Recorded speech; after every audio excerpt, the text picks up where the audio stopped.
Good, good, good. All right, well, I'm going to get started in the interest of time. So hi, everybody.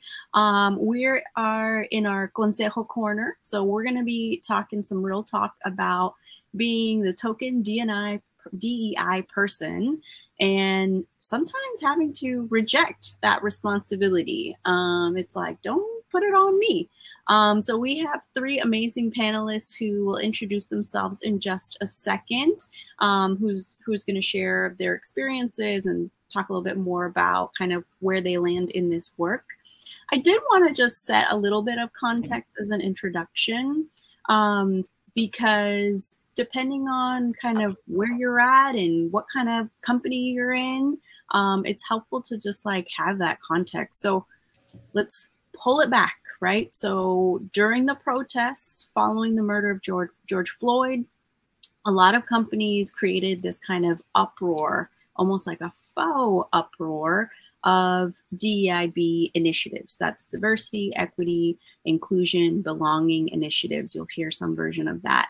And so as folks of color, many of us were dragged involuntarily to help diversify or help create inclusive environments, with or without sometimes being heard, right? Or felt really seen in what was happening that year and every year since then.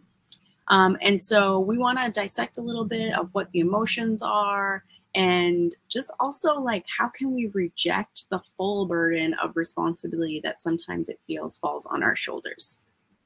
Okay, so just a little context. So I'm gonna, when y'all introduce each other, also tell us a little bit about kind of where your experience is with DEIB, and a little bit of kind of maybe your role or not role in initiatives around DEIB. So I'm just gonna go in order here of how I see you all in my little grid. So I'll start off with Cecilia. Sure. Hi, everybody. My name is Cecilia Fisher Benitez. I'm a senior program manager at Latinas in Tech. I've been in the tech industry since 2016. So I've seen a lot of things. And my journey has always been DEI and belonging. Since the beginning, I wanted to kind of transition into a role along that space. I started essentially in customer service at Groupon, and then from there on, I went to a couple of other corporate organizations where I actually was part of like a lead for diversity, equity, and inclusion, and started like the strategy, all of the ERGs set a structure that was sustainable, because before all they had was just events and a program here and there, but there wasn't anything really heavy attached to their organization like DNA. So I have kind of been that person of like wanting to be the one that leads like the DEIB strategy, and then when advocating for myself, being met with a no, for like compensation or for a role that basically work on that. So I have definitely a lot of like nuggets to share and how to advocate for yourself and what to expect when you're going into these kind of positions or putting yourself in these positions. So that's kind of been my experience overall. And now working for Latinas in Tech, we work with all the ERG leaders and all the DEI professionals that are looking to kind of enhance their strategy in their corporate companies. So I've been kind of in this hood for a little while now, and learning a lot of different strategies and things to address. So a little overview. Yes, thank you, Cecilia, about that. It sounds like you've had a range of like hats, roles, ways that you've sort of woven yourself into the work. So super excited to hear more about that. All right, Maya, I'll let you introduce yourself and then tell us a little bit about your experience with DEIB work. Awesome. Thank you. And thanks so much, Celia. It's a great background. I feel like I need to reach out to you after this. I feel we can all use some coaching around how to kind of take this work forward, right? And make it a part of your day, and compensation all is a huge part of it. Everyone, my name is Maya. I am based out of Miami, Florida. I'm a senior solution engineer at Salesforce. And my experience with DEIB work really started from just me wanting to be heard. And I felt like wanting to create a space for myself. I'm often one of one. I'm almost always one of one wherever I am. Identify as an Afro-Latina, and that's unique in and of itself. And there aren't that many of us throughout the space, especially identifying in that way. So I thought, you know, in order for you to see me, I need to help you see the diversity and the uniqueness in everybody, because that's the way I see the world, right? I see the world in that everyone is unique and diverse, and we should celebrate those things, and we should learn about the history and how things came to be and what resources there are and where there aren't, so that we can unify and put our resources in the right place. So I've often sought out the opportunities to do this. I've kind of created a lane for myself in organizations where DEIB work just wasn't happening, and I would say, hey, this needs to happen. You've got people here who are stifled, and they need to be seen, and I'm glad to help you do it. So I've often volunteered to do it. There have been chances and opportunities, to your point, Audrey, after the George Floyd murder, where organizations really just kind of flocked to this kind of work, and it kind of felt like it was put on our shoulders. And, you know, as someone who's often leaned into these kinds of opportunities, I started to lean away a little bit of like, wait a minute, not like this. So definitely I've experienced in drawing that line, and leaning in where and when I see fit, and also, you know, being able to align myself with leaders who see the importance and the value in it, as well as demanding it, right? And making sure that other people understand it. And, you know, once the ball gets rolling, right, kind of continue that momentum without feeling like it's resting on my shoulders because someone else has put it there. Yes. Oh, I love that. I mean, I think you bring that perspective of when your day-to-day role is not the work, but you feel compelled to do something. And then, like you said, where you were just like, okay, wait a minute, like, let me lean back because there's just this like overwhelm, right? And so definitely want to get back to that, and just how you dealt with that experience. So really excited that you're here. And then Angela, we'd love to hear from you a little bit about awesome. who you are and your intersection with the DEIB work. Yeah, for sure. Thanks, Audrey, Cecilia, and Maya. Definitely agree with both of your experiences that you called out. I'm Angela. I lead university programs at a startup tech company called Humane.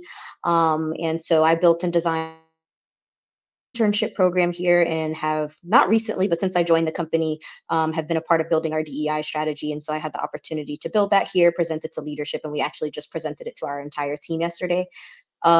I studied Black studies when I was in college, so I've always been in and around this work in some way, shape, or form. I've always been interested in social justice. I've always been interested in figuring out how I can kick down and open doors for Black, Brown, and Latinx people.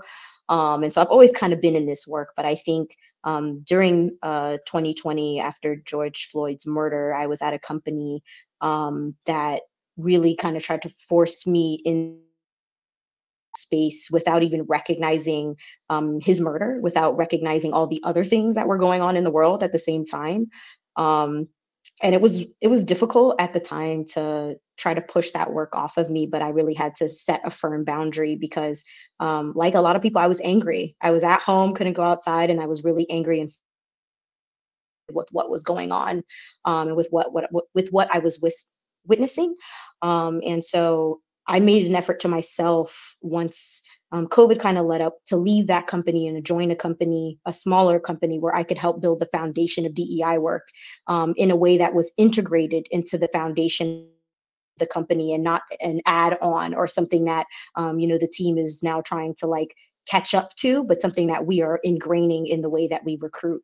And so that's kind of how I transitioned into the talent world, and now recruit for interns in helping to diversify our, full company team through our program.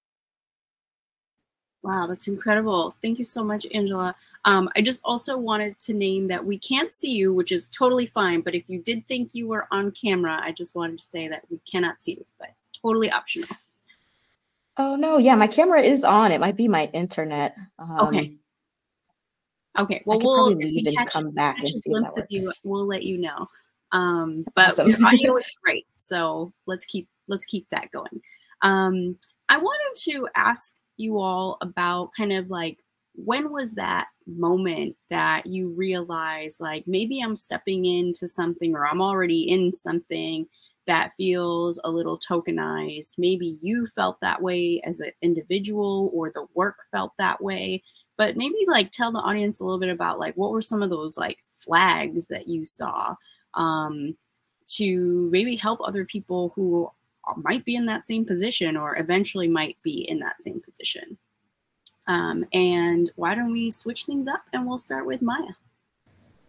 Thank you. That's a great question. I feel like as far as feeling tokenized, it was only ever when somebody was sort of assuming that it would be me, right, to step up, or assuming that it would be me to be interested in something. I recall I worked for an organization where I started we had like a monthly all hands, and I asked for, and it was like a 4-hour-long all hands. It was like all the hands, feet, knuckles, and you name it. It was everything. And so I was like, well, in this time span, can I get 30 minutes, right? And maybe I will do a new topic every month. And I know, and so I did is I kind of created a content calendar for myself.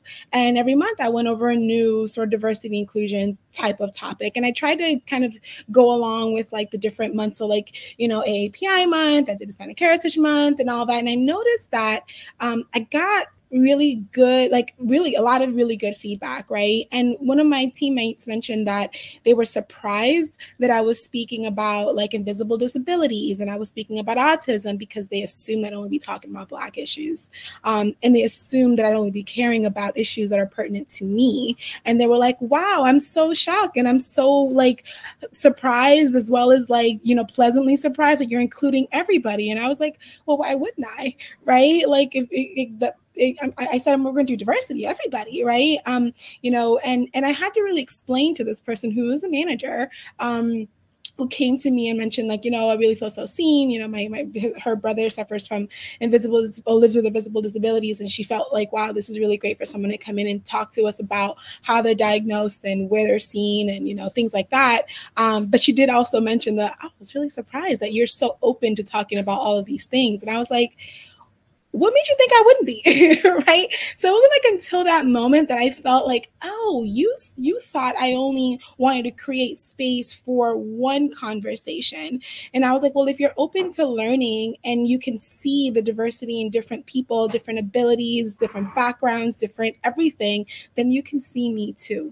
So I would never just bring forth just one perspective, because I mean, that would be tokenizing in and of itself, right? I would be doing it to myself, as well as I would be doing the thing that I'm trying to keep you all from doing to all of us, to everyone else, just, you know. Yeah, that was the moment for me, when someone said they were surprised, and sort of like, you know, it just so happened to be when I started the program, it was in February, so it did kick off with Black History Month, and I think that sort of to them was like, oh, well, okay, of course she's going to do this. But then as the time progressed, I never felt so tokenized, like appreciated and tokenized at the same time, right? To hear my own colleagues and managers kind of look at me and be like, oh, I'm so surprised that you care about issues other than your own. And I was like, yeah, I should you. Yeah. You're like, this is what I'm trying to exemplify. It was like the point. You just made it for me. This is the point. Yeah. Oh, I mean, I know we kind of laugh and nod and can commiserate together, but I do think that's a great, you know, reminder for folks around, like, when you're being seen as just one thing or one identity, in the work itself, right, is exactly what you said, right? It's creating the same repetition, the same cycle of invisibility for other groups. And just appreciate that you were able to like really call that out in sort of that moment of getting that kind of bittersweet, if you will, or conflicting feedback. Thank you for sharing that. I'll pass it over to Cecilia. I was trying to think of the moment itself when it felt like it was, wait a second, something's off here, because when I joined the company that I was helping, that I essentially created their like DEI strategy and like the ERG groups, I was it was myself who wanted to do that. So that was like a side project aside from like day to day that I had, you know, happily signed up for, because I wanted to develop my own skills there. But I guess showing that interest and kind of being very involved with like women at the org, and then kind of advocating for starting like a pride at, you know, like, and then and just kind of just talking through things, and then I was doing the work, and then all of a sudden, like after a couple of months, I guess the org was going to do like a piece like on a local newspaper, or the local built in Chicago. Like I'm based in Chicago, so it's a built in Chicago is this like, you know, this site that promotes all the startups and all like the companies, and they have a spread, and all of a sudden they asked me to participate in a photo shoot for like to showcase like our company, and there were going to be multiple people there, and I was like, okay, yeah, I guess like that, sure, you know, like I mean, I've been here for a year, so I guess that's nice, you know, that I'm being considered for this. So I went, and then normally before it was a lot of managers that took part of that, only managers, directors, all of that, and I'm like, well, I'm not a manager, but okay, I'll do it. So I and as soon as I went to this area where the photo shoot was going to take place, it was all people of color, and maybe like 2 white ladies, and like no men. You know, it was just kind of like, wait, what's happening? What is this piece about? Like, what is this? This is not just a company like initiative, but they were just being really intentional about showcasing the only people of color in the corporate space that were not in operations, and it was only like 8 of us, and that was it in the entire company, and it was just us, like trying to sell this narrative that we're an inclusive company and very diverse, when these are the only people of color in these corporate positions in this photo shoot for that purpose. And that was the moment that I was like, this is effed up. Like, this is something that I can't participate in any longer.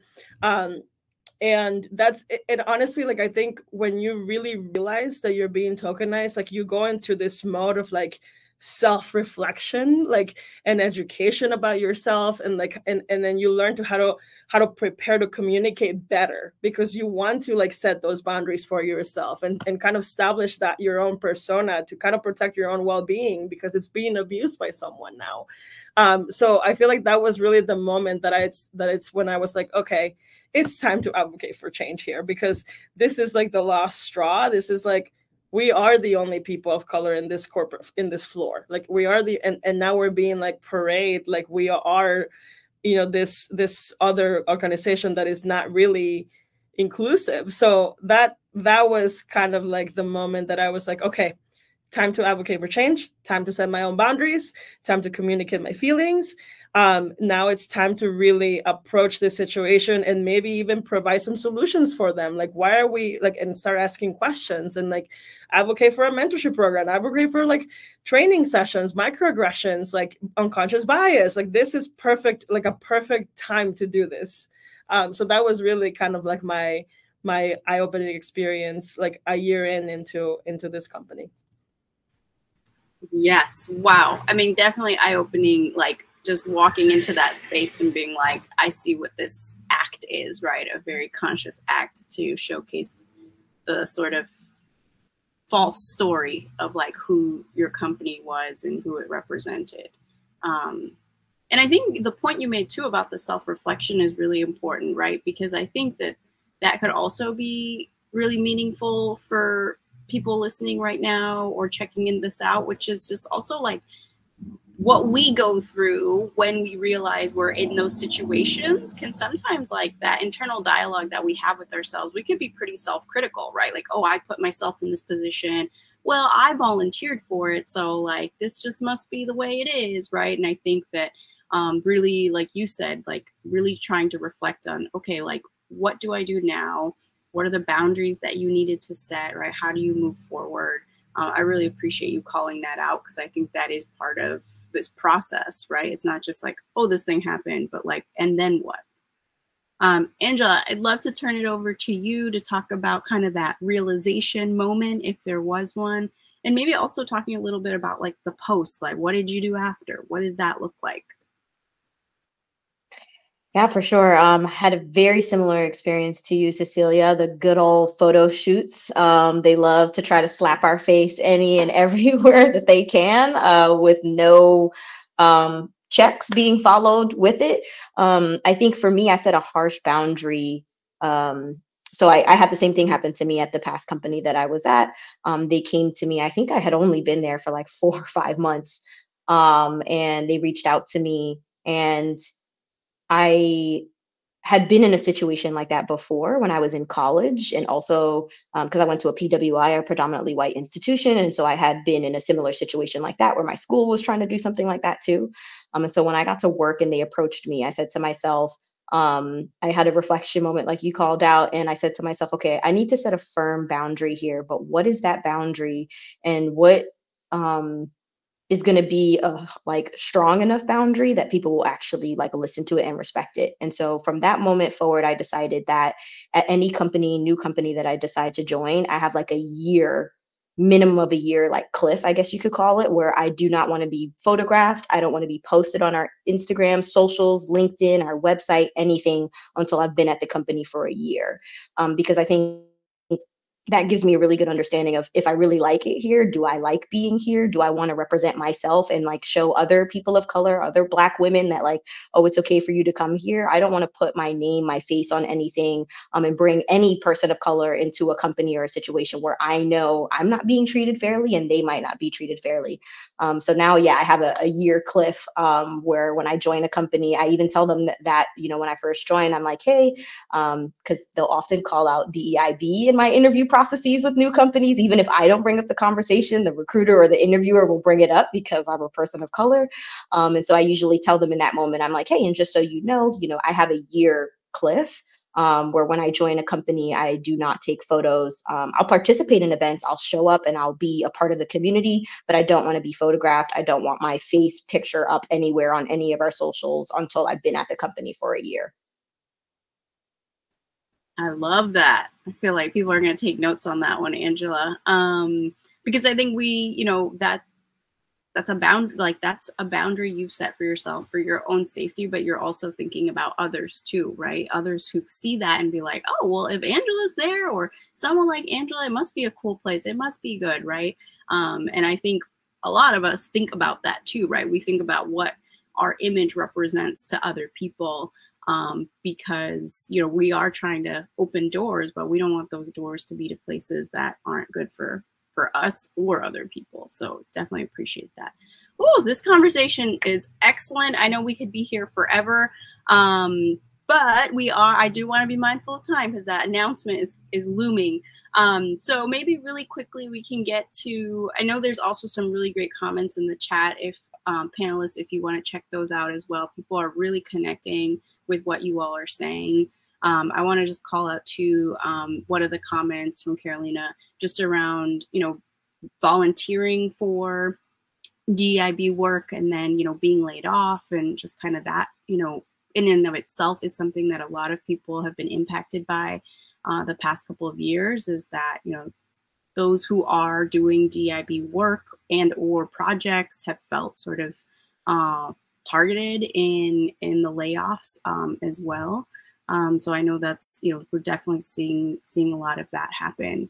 I want to get to kind of the last theme, which is what advice do you all have about kind of politely declining or maybe not politely declining, but how do you articulate? Because I think that's part of what might be difficult for people. Like, how do you articulate the like, of course I care about this, hello, but with the no thank you, that's not going to be my thing. You're not going to put that burden on me.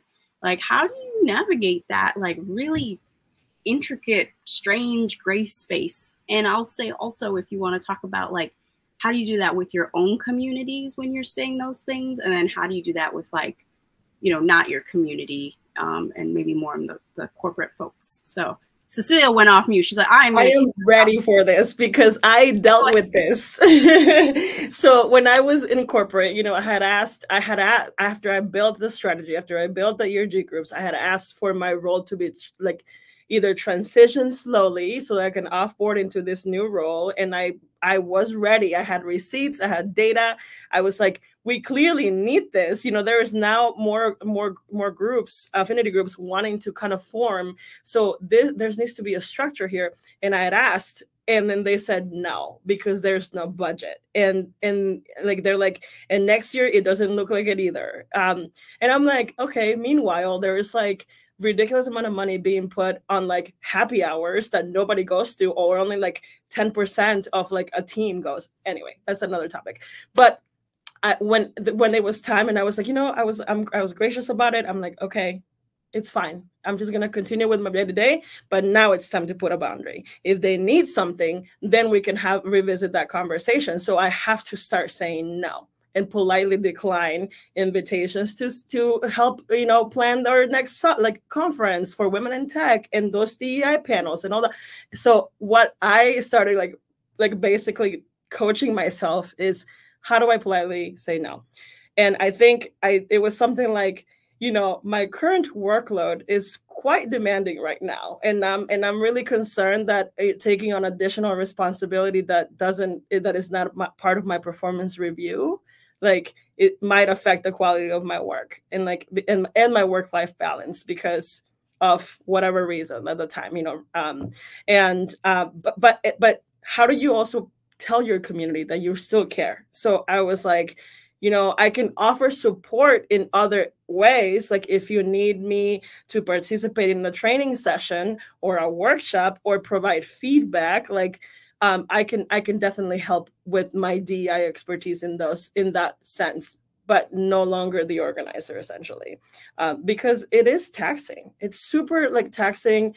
It's a time commitment, and often it just goes unrewarded. So that's kind of how I started to you know, politely decline and share with folks why I couldn't do X, Y, or Z anymore.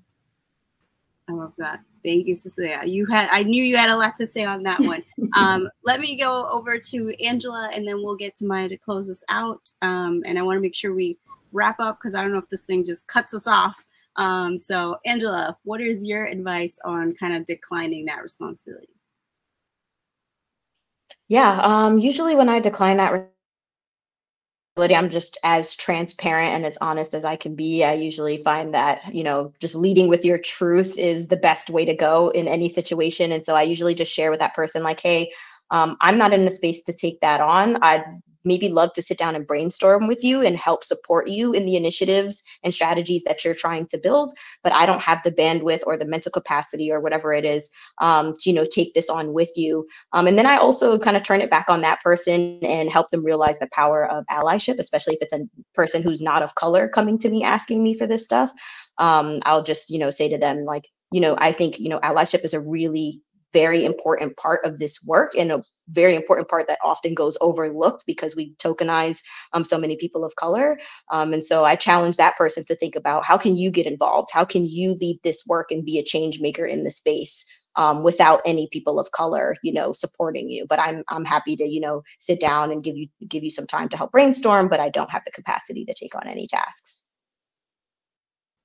Love that. I love that. And you just, the way you started that off with like leading with the truth. It's like, and the transparency. I really appreciate that. Yes. And Maya, let's turn over to you. What are your tips on this declining the responsibility piece?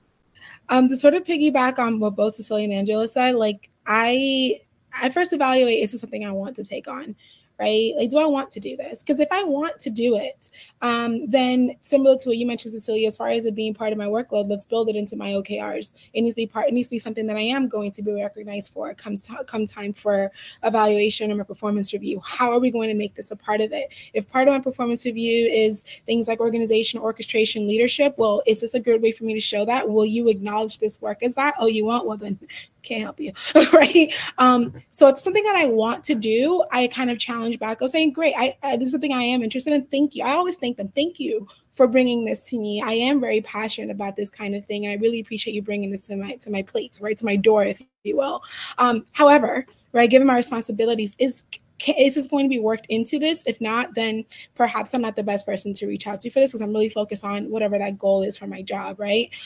Also, if it's something where like either I want to do it or I don't want to take it on as my full responsibility, I always offer the support of like, I can help you brainstorm. I'm happy to look over it. But I always like to sort of a board. This is like a baseline challenge for me that I give people when they bring this to me, especially if they're not someone that I've worked with before, or that if I feel like I'm sort of being tokenized a little bit, I might say something like, hey, you know, I'm not an expert in this, but I really appreciate you bringing this to me. But I think it's something that I would love to work with an expert in. Here, I'll help you find some organizations and some speakers that you can bring in for this. And if they tell me, oh, we don't have a budget for it, like, oh, you wanted free labor. No. Right? Because if you're telling me this is important to you and you're bringing this to me for me to do, and I say, hey, you know what? I think I absolutely love this. I want to help, but I'm not the expert in this. Someone that does this well is this person. Let me help you find some people, and you have to find the budget because you're telling me you care, right? So show me that you do, because you shouldn't be asking people of color to work for free. We've done enough of that. So that's sort of where I put the two parts in. It's like, if you want me to do it and I feel like I can and I want to build that into my goals. And if you cannot build it into my goals, then please do pay the people who have dedicated their lives to doing this research and the organizations that support this, and make sure that you support them by patronizing their business and supporting them financially like you would anyway, because this stuff shouldn't be for free. Yes. Yes. And thank you, Cecilia, also for adding that, which is what great timing, Maya, to end on that note on Latina Equal Pay Day is today. And just that deep, deep desire for all of us to be recognized for our worth, our value, our expertise, and also doing that work of advocating for others, right? Like you said, I'm not the expert in this. Here is someone who is, pay them, you know, give them what they're worth to come in and help you run this program, or, you know, do whatever it is that you need to do. I think is such an important call out. Whew. All right. I know that one was a big, heavy question.